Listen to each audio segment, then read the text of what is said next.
Hi everyone. तो आज हम सीखेंगे wild card character. Wild card character, ठीक है। इसमें आता है आपका फर्स्ट स्टार, सेकंड आता है ये आपके एक्सेल के वाइल्ड कार्ड करेक्टर हैं,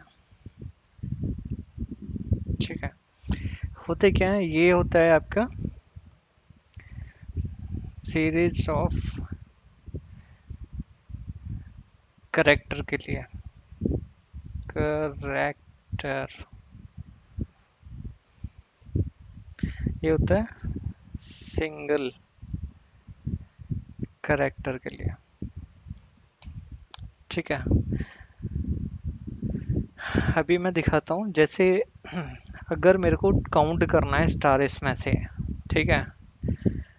तो सिंपल एक फंक्शन हम लगाते हैं यहाँ पे, count if. Count if range select कर ली, ठीक है, कॉमा, और ये हमारा क्राइटेरिया एंटर किया तो 17 शो कर रहा है, और 17 टोटल हमारा इसका काउंट है, देखिएगा ये।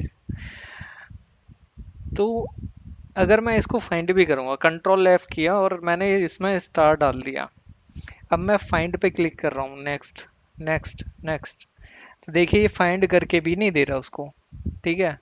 कुछ भी फाइंड कर, सारे जितने भी यहाँ पर लिखा हुए है सारा कुछ फाइंड कर रहा है, लेकिन एग्जैक्ट तरीके से काम नहीं कर रहा।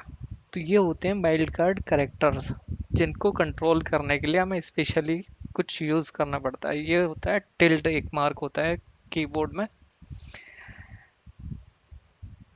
ठीक है।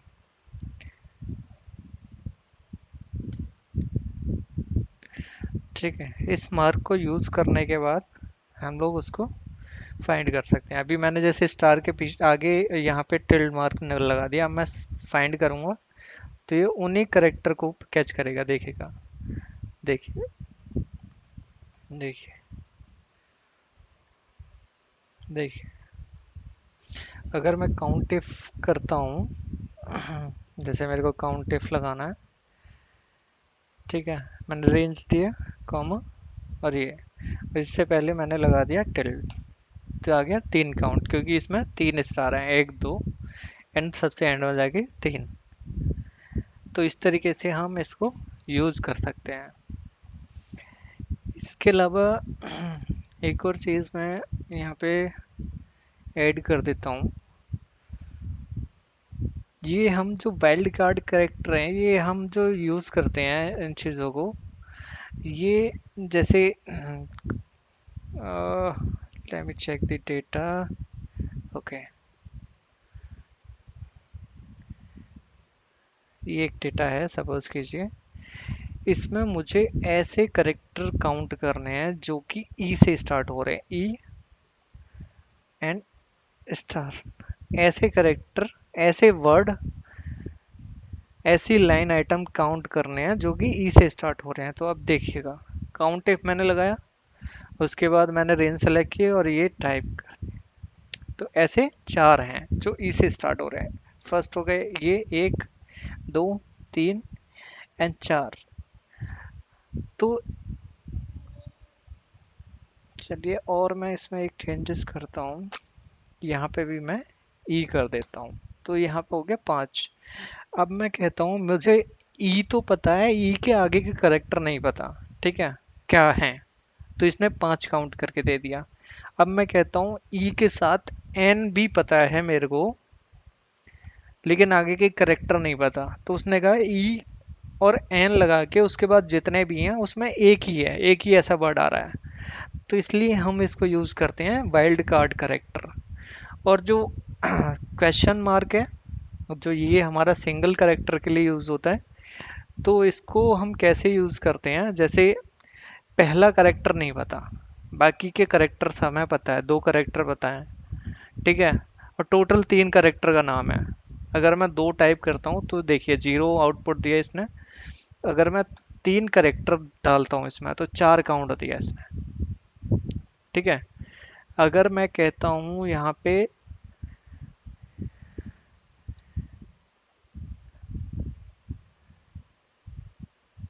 बीच का करेक्टर नहीं पता मेरे को। नहीं, बीच का करेक्टर पता है, बाकी के करेक्टर नहीं पता। तो बीच में एस हो, 3 करेक्टर का हो, आगे कुछ भी है पीछे कुछ भी है लेकिन बीच में ऐसे है, तो ऐसे कितने करेक्टर हैं? तो इसने कहा 3 है। जैसे सी एस सी, एक हो गया, दो हो गया, तीन हो गया। या मैं कहता हूं इसको कि मेरे को 2 करेक्टर स्टार्टिंग के पता है, एंड का करेक्टर मुझे नहीं पता क्या है, तो उसे भी ये काउंट करके दे देगा। ठीक है, इस तरीके से हम वाइल्ड कार्ड करेक्टर का यूज कर सकते हैं। इसके अलावा एक चीज और मैं यहाँ पे ऐड कर देता हूँ। हम्म। एक आ गया हमारा रो ए वन। रो ए वन होता है, एक फंक्शन है, सॉरी मैंने रो टाइप कर दिया, रो तो फिर यहाँ से ही काउंट कर लिया उसने, तीसरी रो से ए वन अगर मैं टाइप करूँगा तो ये ए वन से नंबरिंग मेरे को बना के दे देगा। ठीक है, मैंने ट्रैक किया तो यहाँ पे 20 तक इसने दे दिया। फिर मैंने एक टाइप किया करेक्टर, तो हर एक नंबर का एक करेक्टर होता है एक्सेल में जो कि आइडेंटिफाई करता है। अब हम इसको दोनों को नीचे तक ड्रैग कर लेते हैं, देखिएगा।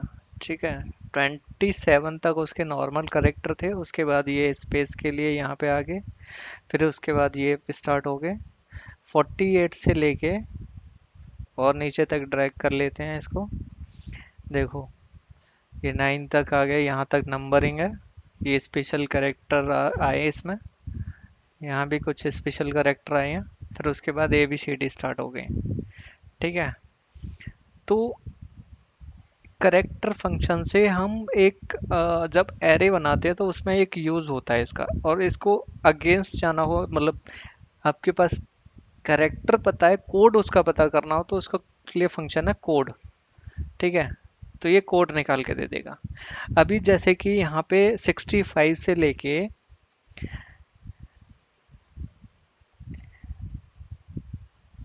एक्स वाई जेड, हाँ, 90 तक A B C D start हो रही है कैपिटल में, स्मॉल में भी स्टार्ट होंगी। देखिए मैं आगे इसको और ड्रैग करता हूँ, तो स्मॉल में 97 से स्टार्ट हो रही हैं ए बी सी डी, ये रही। ठीक है, अभी जैसे मेरे को directly A B C D लिखना है, तो मैं डायरेक्टली लिख सकता हूँ। यहाँ पे कैसे लिख सकता हूँ? मैंने एक फंक्शन टाइप किया करेक्टर, करेक्टर फिर मेरे को A B C D start हो रही है 64 से, 65 से सॉरी, यहाँ से स्टार्ट हो रही हैं, तो मेरे को 65 रेंज देनी होगी। अब 65 रेंज देखिए मैं कैसे बनाता हूँ। ठीक है, मैं यहाँ पे टाइप करता हूँ, करेक्टर फंक्शन टाइप किया, अगर मैं यहाँ पे 65 टाइप कर दूँ तो 65 का ए आ जाएगा। अगर मैं नीचे ड्रैग करूँगा तो ए ही शो करेगा, क्योंकि ये डायनेमिक नहीं है, स्टैटिक है। अब मुझे क्या करना होगा, 64 यहाँ पे टाइप करूँगा और यहाँ पे रो ए वन दे दूंगा। ठीक है, आप देखिएगा ये ए बी सी डी इसने लिख दिया। इससे जितना हम नीचे तक ड्रैग करेंगे उसके हिसाब से ये नंबरिंग कर देगा। यहाँ पे जाके ये 27 ऐड हो गया, तो यहाँ पे आ गए हम 91 पे, तो 91 पे जाके ये इसको शो कर रहा है, तो इसको डिलीट मार देंगे। तो ऐसे करके आप ए बी सी डी भी लिख सकते हो।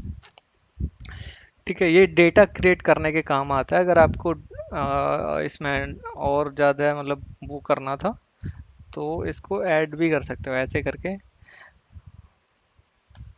ठीक है, 3 3 बार हो गई। और अगर करना है एबीसीडी को बढ़ाना है तो इस तरीके से आप कर सकते हो। ठीक है, इस तरीके से आप रैंडमली डेटा को क्रिएट कर सकते हैं। इसके अलावा अगर आपको नंबरिंग में रैंडम डेटा क्रिएट करना है तो एक फंक्शन होता है रैंड बिटवीन। रैंड बिटवीन ये वाला फंक्शन, ठीक है, रैंड बिटवीन, ये बॉटम एंड टॉप, कोई एक दे दिया मैंने बॉटम सबसे नीचे का नंबर, और टॉप में दे दिया मैंने 100। तो 1 से 100 के बीच के जो जितने भी नंबर हैं उन्हें उठा उठा के ये ड्रैग करता रहेगा। ये देखिए मैं नीचे को अगर इसको ड्रैग कर रहा हूँ तो 1 से 100 के बीच के नंबर आएंगे। इधर की तरफ मैं ड्रैग करूंगा तब भी 1 से 100 के बीच के नंबर देगा ये। अब इसमें मैं कुछ कितने भी नंबर दे सकता हूँ। यहाँ पे मैं कर देता हूँ इसको ठीक है, कोई भी मैंने नंबर डाल दिया।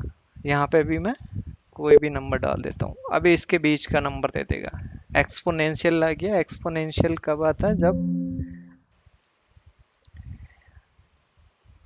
रेंज काफ़ी ज़्यादा हो। ठीक है।